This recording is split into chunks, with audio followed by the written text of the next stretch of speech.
বাংলাদেশের দক্ষিণ-পূর্ব প্রান্তের পর্যটন নগরী কক্সবাজার যেন পৃথিবীতে নেমে আসা সৌন্দর্যের প্রলয়।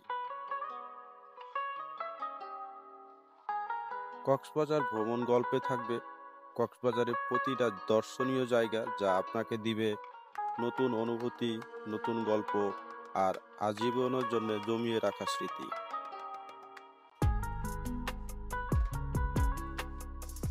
কক্সবাজার তার নৈসর্গিক সৌন্দর্যের জন্য প্রকৃতির স্বর্গরাজ্য। পৃথিবীর দীর্ঘতম এই সমুদ্র সৈকতে রয়েছে ৮০ কিলোমিটার দীর্ঘ মেরিন ড্রাইভ রোড, যার বুক চিরে দাঁড়িয়ে আছে দানব আকৃতির সবুজে ঘেরা পাহাড়।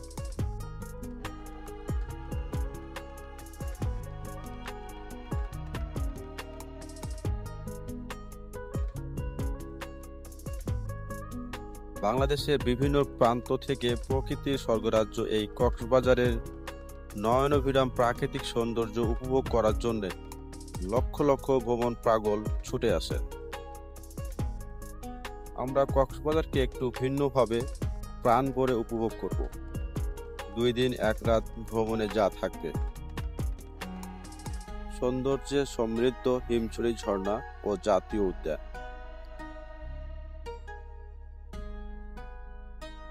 ফানফেস্ট বিচ ও প্যারাসেলিং পয়েন্ট ঝাউবন,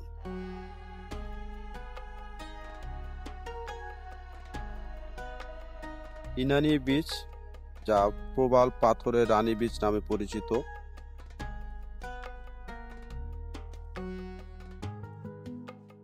পাটুয়া টেক, যেখানে মেরিন ড্রাইভ রোড ও সমুদ্র মিলে তৈরি হয়েছে এক বিস্ময়কর দৃশ্য,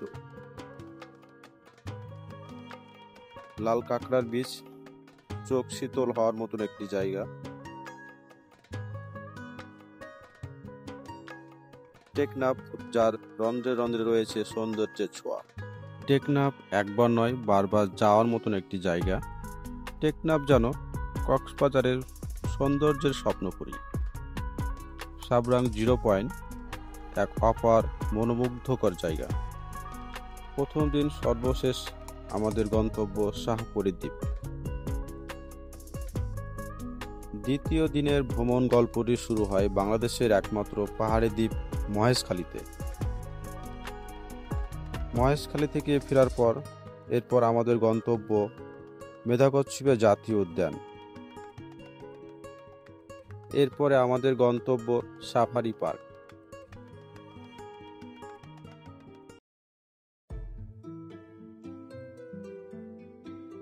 কলাতলী, লাবণী, সুগন্ধা বীচ কক্সবাজার মেন শহরে অবস্থিত, যেখানে বসে পর্যটকদের মিলন মেলা। রেডিয়ান্ট ফিশ ওয়ার্ল্ড, দেখব জলের নিচের রঙিন রাজ্য। আপনি হেঁটে যাচ্ছেন আর চারপাশে মাছেরা খেলা করছে। চলুন এবার একসাথে যাত্রা শুরু করি প্রকৃতির স্বর্গরাজ্য কক্সবাজারের পথে। প্রথমে ডলফিন মোড় থেকে একদিনের জন্য ২৫০০ টাকায় সিএনজি রিজার্ভ করি। আপনি চাইলে বাইক ভাড়া করে নিজের ইচ্ছা মতন ঘুরতে পারেন। কক্সবাজারে কিভাবে আসবেন, কোথায় থাকবেন, কি কি খাবার খাবেন, কি কি কেনাকাটা করবেন, তার গাইডলাইন ভিডিওর শেষে থাকবে। আমরা সকাল ৮টায় আমাদের যাত্রা শুরু করি, কারণ আজকে আমরা শাহপরী দ্বীপ পর্যন্ত যাব। মেরিন ড্রাইভ রোডের এক পাশে সবুজ পাহাড় আর আরেক পাশে সাগরের গর্জন যেন এক তরতাজা অনুভূতির জন্ম দিচ্ছে। ডলফিন মোড় থেকে হিমছড়ি যেতে ৩০ মিনিট সময় লাগবে। এবার ৩০ টাকায় টিকিট কেটে হিমছড়িতে ঢোকার পালা। হিমছড়িতে সবার প্রথমেই চোখে পড়বে দানব আকৃতির পাহাড় আর তার বুক চিরে গড়িয়ে পড়া সেই বিখ্যাত হিমছড়ি ঝর্ণা।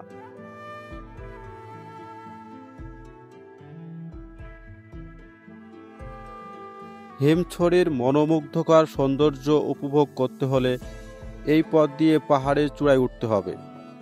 পাহাড় থেকে সাগর দেখার অনুভূতি অসাধারণ, এক কথায় অসাধারণ।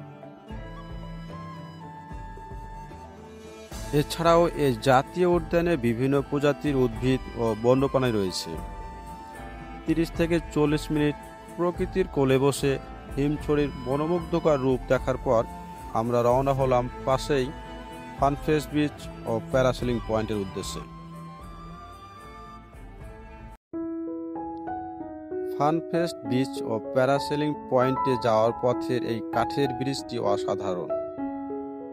ঝাউবনের মাঝ দিয়ে আমরা চলে আসলাম ফানফেস্ট বিচ ও প্যারাসেলিং পয়েন্টে।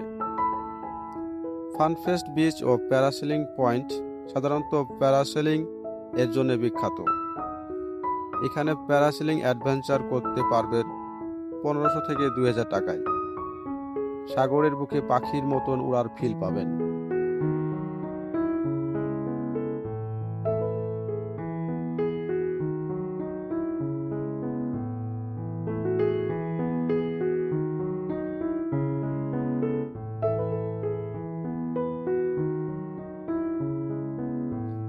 এরপর আমাদের ছুটে চলার গন্তব্য ইনানি বিচ। ইনানি বিচ অনেকটা শান্ত অন্যান্য বিচের তুলনায়। এই বিচকে প্রবাল পাথরের রানী বিচ বলা হয়। জোয়ারের পানি থাকায় আমরা ইনানি বিচে তেমন প্রবাল পাথর দেখতে পাইনি।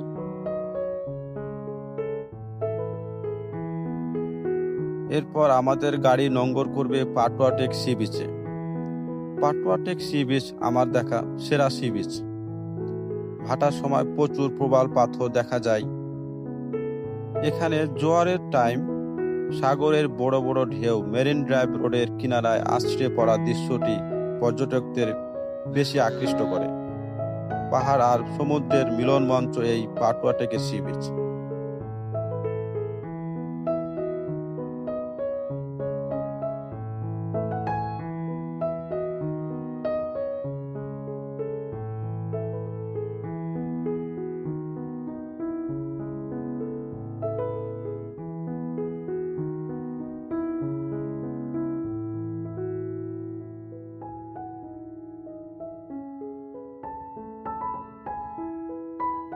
লাল কাঁকড়ার বিচে আপনাদের স্বাগতম।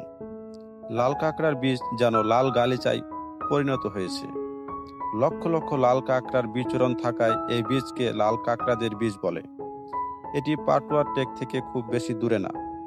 লাল কাঁকড়া দেখতে হলে খুব ভোরে আসতে হয় এখানে।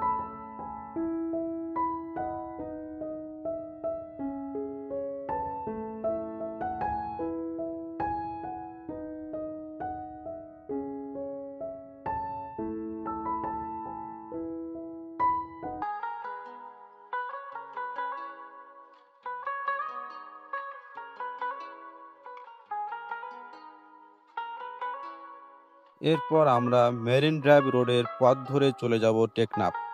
টেকনাফে মেরিন ড্রাইভ রোডের পাশে হরেক রকম সাম্পান দেখে শীতল হয়ে যাচ্ছে দুটি চোখ।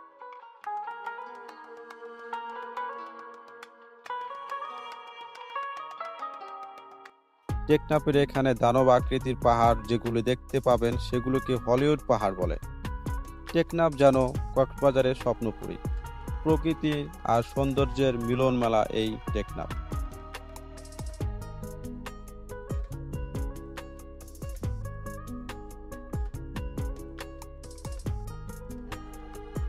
এরপর আমাদের যাত্রা সাবরাং জিরো পয়েন্ট।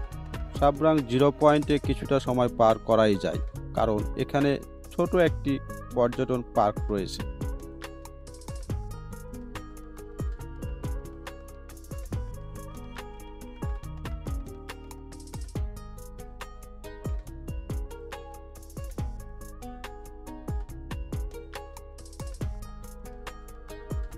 আজকে আমাদের সর্বশেষ গন্তব্য শাহপরীর দ্বীপ, সর্বদক্ষিণে জনপদ। শাহপরী দ্বীপের জেটিঘাট, এখান থেকে সেন্ট মার্টিন দ্বীপ যাওয়া যায়। জেটিঘাটে ওপারে যে বড় বড় পাহাড় দেখা যাচ্ছে সেগুলো মায়ানমারের অংশ। এই নাফ নদীর অর্ধেক আমাদের আর অর্ধেক মায়ানমারের, তাই এখানে প্রতিটি নৌযানে নিজস্ব দেশের পতাকা দিতে হয়।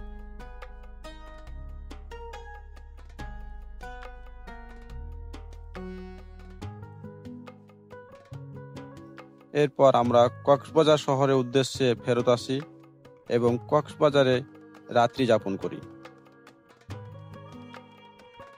কক্সবাজার ভ্রমণ গল্পের দ্বিতীয় দিনে সকাল 8টায় মহেশখালী যাওয়ার উদ্দেশ্যে 6 নং ঘাট থেকে আমরা স্পিড বোট ধরি। মাত্র 10 থেকে 15 মিনিটে মহেশখালী ঘাটে আমাদের নামিয়ে দেয়। এরপর আমরা 600 টাকায় একটা অটোরিকশা ভাড়া করে প্রথমে আদিনাথ মন্দিরে চলে যাই। মহেশখালী মানেই ইতিহাস, সংস্কৃতি আর সৌন্দর্যের খেলা। আদিনাথ মন্দির যেতে হলে এই পথ দিয়ে উঠতে হবে। কিছুটা কষ্ট হবে, তবে কষ্টটা বিফলে যাবে না। আদিনাথ মন্দির হলো হিন্দুদের পবিত্র স্থান। এখান থেকে মহেশখালীর সৌন্দর্য উপভোগ করার মতন। এক কথায় মহেশখালীর আসল সৌন্দর্য এখান থেকে উপভোগ করতে হয়। আদিনাথ মন্দিরের কাছেই মহেশখালী জেটিঘাট দেখতে পারেন। এই মহেশখালী জেটিঘাটের দুই পাশেই সুন্দরবনের আদলে তৈরি করা প্যারাবনটি সবার নজর কাড়বে।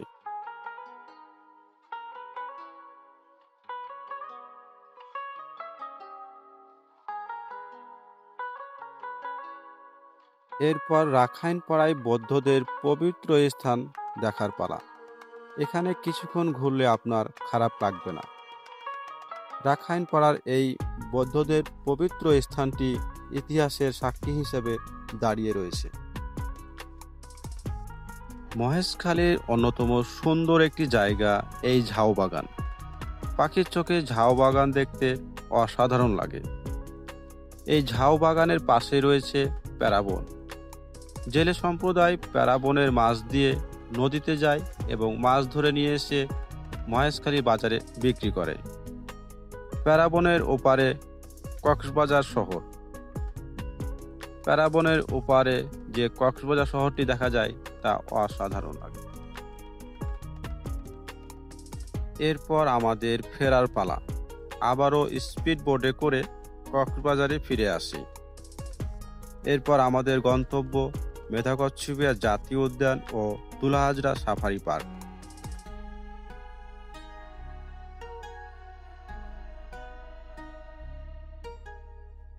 মেন রাস্তার সাথে মেধাকচ্ছপিয়া জাতীয় উদ্যানের গেট দেখে আমরা দাঁড়িয়ে গেলাম। মেধাকচ্ছপিয়া প্রাকৃতিক গর্জন বনটি প্রায় 400 হেক্টর। এখানে হাজার হাজার শতবর্ষী গর্জন গাছ দেখে আমাদের চোখ তো কপালে উঠে গেল। এত বড় বড় গাছ আর কখনোই দেখা হয় নাই।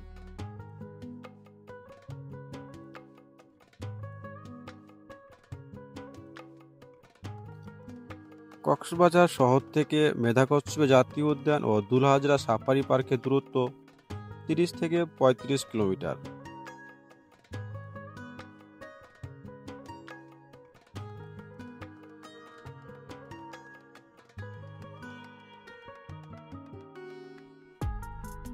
এরপর বিভিন্ন প্রকৃতির বন্যপ্রাণী দেখতে চলে যাচ্ছি দুলহাজরা সাফারি পার্কে। এটি মেধাকচ্ছপিয়া জাতীয় উদ্যানের খুব নিকটে।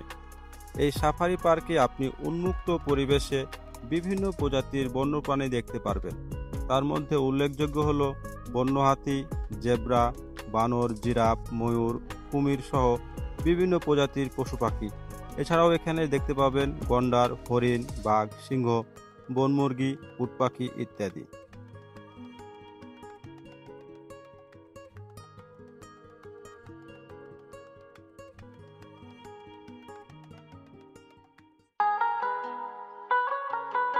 মেধাকচ্ছপিয়া জাতীয় উদ্যান ও দুলহাজরা সাফারি পার্ক দেখার পর আমরা চলে আসি কক্সবাজারে। বিকেলে আমরা কক্সবাজারের চিরচেনা সি বিচ, কলাতলি, লাবণী, সুগন্ধা দেখব। কলাতলি, লাবণী, সুগন্ধা এই 3 বিচে প্রচুর মানুষের আগমন ঘটে। বলা হয়ে থাকে কক্সবাজারে ঘুরতে আসা 80% মানুষ এই 3 বিচে অবস্থান করে।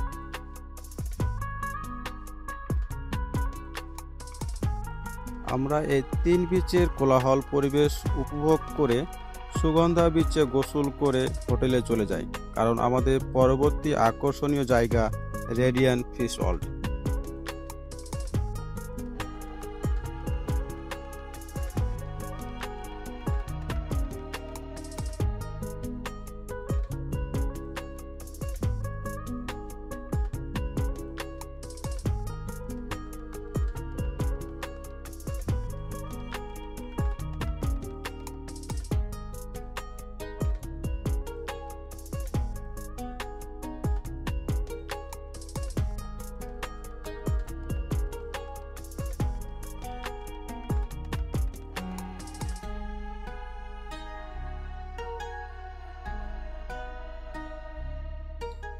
রেডিয়ান্ট ফিস্ট ওয়ার্ল্ডে আপনাকে স্বাগতম। 300 টাকায় টিকিট কেটে সাগরে রঙিন রাজ্য দেখব। এখন হঠাৎ পিরানহা তেড়ে আসবে তা উপভোগ করব। সাগরের জেলিফিশ সহ হরেক রকম সামুদ্রিক মাছে দেখা মিলবে এই রেডিয়ান্ট ফিশ ওয়ার্ল্ডে। মাথার উপরে হাঙ্গর ঘুরে বেড়াবে, মনে হবে সাগরের তলদেশে আমরা ঘুরে বেড়াচ্ছি। আপনি যদি ছোট বাচ্চা সহ কক্সবাজারে বেড়াতে আসেন তাহলে অবশ্যই রেডিয়ান্ট ফিশ ওয়ার্ল্ডে আসবেন, না হলে আপনি অনেক কিছুই মিস করবেন।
বাংলাদেশে বিভিন্ন প্রান্ত থেকে কক্সবাজার আসতে হলে আপনার এলাকার বাস কাউন্টারে যোগাযোগ করবেন এবং কক্সবাজারের ডলফিন মোড়ে নামবেন। এছাড়াও বিমানযোগে আপনি কক্সবাজার আসতে পারবেন। ঢাকা থেকে কক্সবাজার আসতে সাধারণত 50 থেকে 60 মিনিট সময় লাগে। এছাড়াও ঢাকা থেকে কক্সবাজারের উদ্দেশ্যে দুটি ট্রেন ছেড়ে যায়, পর্যটন এক্সপ্রেস ও কক্সবাজার এক্সপ্রেস। এই দুইটি ট্রেনের যে কোনো একটি টিকিট কাটলে আপনি সহজেই ঢাকা থেকে কক্সবাজার আসতে পারবেন। কক্সবাজারে আসবেন আর সি ফুড খাবেন না তা তো হয় না। এখানে সুগন্ধা বিচের আশেপাশে আপনি বিভিন্ন টাইপের রেস্টুরেন্ট পাবেন, সেখান থেকে আপনারা সি ফুড খেতে পারেন।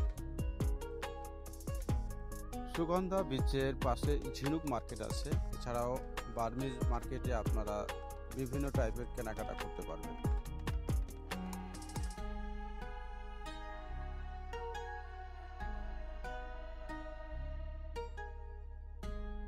আশা করি কক্সবাজার ভ্রমণ গল্পটি আপনাদের ভালো লেগেছে। সবাই ভালো থাকবেন, সুস্থ থাকবেন। আল্লাহ হাফেজ।